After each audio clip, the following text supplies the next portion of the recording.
The front page of the Daily Nation, there's the big maize lie. The stage appears all set for profiteers to make a killing from a looming food crisis as a war of words on whether the country has enough maize to feed itself erupts between government officials and tenderpreneurs. Mushai, where do you think the link, what is the missing link here? Is this an orchestrated structure that is meant to fail? Because the government consistently says there's enough maize, and yet we see deaths. Okay, like you'd have guessed from my earlier response, I'm more inclined to think that free markets run things better than government control. The tragedy with maize is that the government tries to control it at all levels. They try to control how we grow it by even the fertilizer we are providing. So currently you subsidize the fertilizer, and then you try and control the price of the maize when it is harvested through NCPB, etc. And the government's capacity to do that in a free market is limited. They don't have enough funds or scale to do it. And of course, the population is growing. We need to eat more maize, etc. So really the problem is that once the government starts to control it, things start going bad. So we run out of maize, we have excess maize, and people start asking questions about the maize that we bought, where did it come from, because we have open borders. So what government should do is, like, let's treat maize like sukuma wiki. What's the price of sukuma wiki? The government doesn't know. What's the supply of sukuma wiki? It's not a headline. Controlled by the market. It's controlled by the market.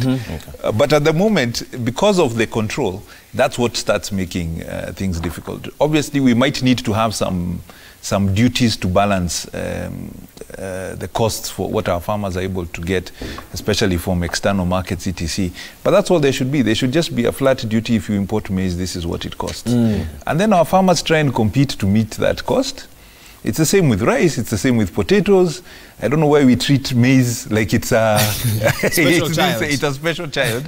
I know we like ugali, but still, if we freed that, we'd lose a lot of these things. Because now, when government control comes in, whenever people need to get permits and all these kind of things, and people are deciding when to open and so on, you start getting into this thing. Whether it's real or not, whether the tenderpreneurs are lining up or not, the perception will always be, this is a plan. But generally, also to say that maize production is going down, and it's a big challenge for our country. Agricultural production is going down. We are very rain dependent, and like we saw there, that's from been the headline, an issue. Why in 2019 are we still rain dependent? We are still rain dependent, and we really need to do a lot on our productivity, because right now we talked about maize from Uganda. It's coming cheaper at 1,200, 1,500 a bag.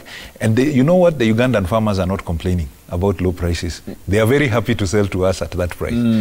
So we really need to be asking ourselves, why can't our farmers make or produce maize at 1,500 shillings? Yeah. Lower, cheaper input means you can make a bit more profit. The input cost in Uganda is the same. They don't even, it's the same. They don't even get subsidized fertilizer. But they are able to produce at a lower cost. At a lower cost. They are able to produce at a lower cost. They've treated their soils better. Maybe they have more seasons. If you can produce twice, you can imagine if you can produce maize twice a year rather than once a year. You have a bit more maize. So there are things like that. And of course, the main thing is the government does not control the price. So it's not involved. It's not involved. So they work out their way how to do it. Fascinating.